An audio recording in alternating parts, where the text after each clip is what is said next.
upah. Bersukacitalah dan bergembiralah, karena upahmu besar di surga, sebab demikian juga telah dianiaya nabi-nabi yang sebelum kamu. Matius pasal 5 ayat 12. Teman-teman yang terkasih dalam Tuhan, bagaimana kabarnya?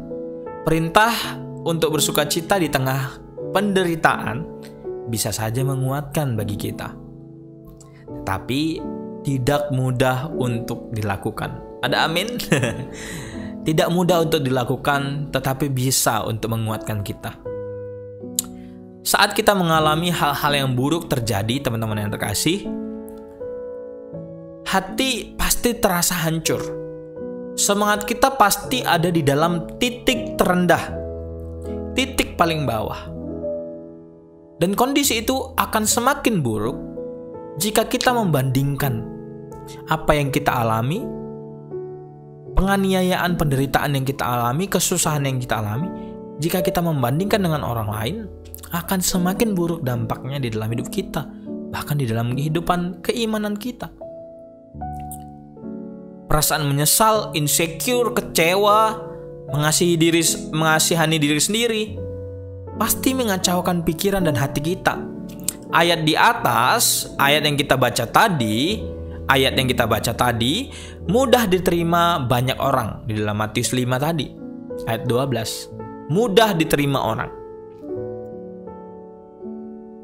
tapi tidak mudah untuk menanggungnya, menjalaninya, apalagi dikatakan di dalam aniaya, di dalam kehidupan dunia ini. Hidup sudah susah, contoh.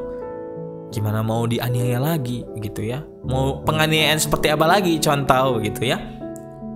Sementara upah yang besar baru dapat diterima di dalam kehidupan berikutnya, di dalam kehidupan kekal.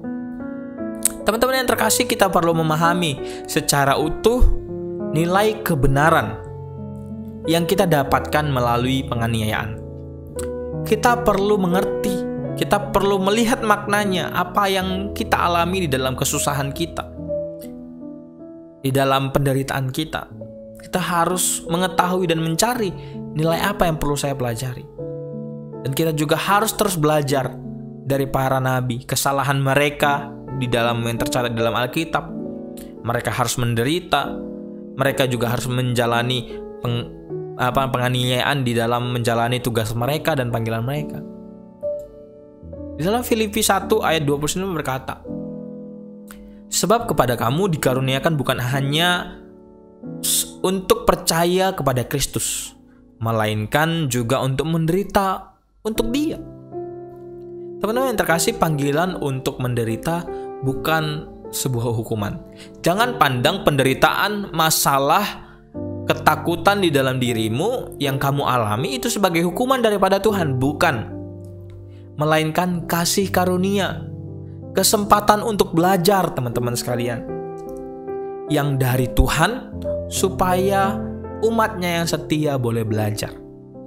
Tidak ada alasan bagi kita untuk bersedih sebenarnya di dalam penganiayaan, karena Filipi 1 ayat 29 berkata, bukan hanya untuk percaya kepada Kristus, tapi juga untuk menderita kamu dikasih karunia, dikasih satu karunia.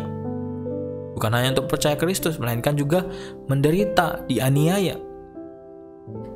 Teman-teman yang terkasih, tidak ada alasan bagi kita untuk bersedih sebenarnya kalau kita sungguh-sungguh memahami apa makna di dalam kesusahan, penderitaan kita.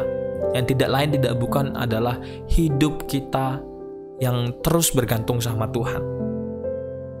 Melainkan bukan kesedihan, tetapi kehormatan yang patut kita syukuri dengan penuh sukacita, bahkan di dalam ayat tadi. Karena apa? Upahnya besar di surga. Bersukacitalah dan bergembiralah, kata Tuhan, karena upahmu besar di surga. Sebab demikian juga telah dianiaya nabi-nabi sebelum kamu. Segala masalah, penderitaan, penganiayaan yang kita alami, upahnya ada, dicatat oleh Tuhan. Upahnya ada di dalam kerajaan surga.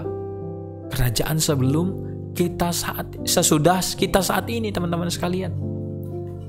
Berapa sih umur kita paling tahan? Alkitab juga berkata 70 tahun paling kuat. Sisanya penderitaan. Paling ya kita kira-kira lah 80 tahun begitu ya. Saya dari kecil saya masih ingat, saya masih main-main seperti kemarin, tiba-tiba sudah umur 24 tahun saja. Sangat singkat hidup ini teman-teman. Thomas A. Kempis pernah berkata demikian. Untuk upah yang kecil, orang itu bergegas-gegas untuk mengerjakannya. Untuk upah yang kecil. Sedangkan untuk hidup yang kekal, banyak orang tidak mau mengambil langkah di dalam menjalankan panggilan Tuhan itu. Untuk upah yang kecil, orang mau bekerja supaya mendapatkan upah yang kecil. Tapi untuk upah yang besar di dalam kerajaan surga nanti, banyak orang mundur. Ya, nanti aja lah itu. Nanti waktu tua. Teman-teman yang terkasih, kalau kita mendengarkan firman Tuhan hari ini, ada upah yang Tuhan sediakan bagi kita jika kita melihat makna, jika kita terus bergantung sama Tuhan, jika di dalam penganiayaan kita tetap teguh memegang iman kita kepada Kristus yang selalu ada bersama dengan kita. Karena di dalam kita bukan hanya karunia untuk percaya saja dikaruniakan, melainkan juga untuk menderita bagi Dia. Karena ada upah yang Tuhan sediakan bagi kita. Itu tetap sabar, jangan overthinking begitu ya, tetap sabar karena Tuhan selalu bersama dengan kita.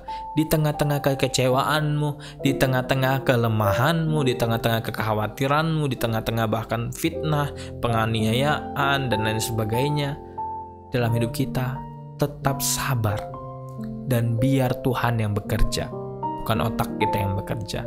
Tuhan Yesus memberkati kita semua.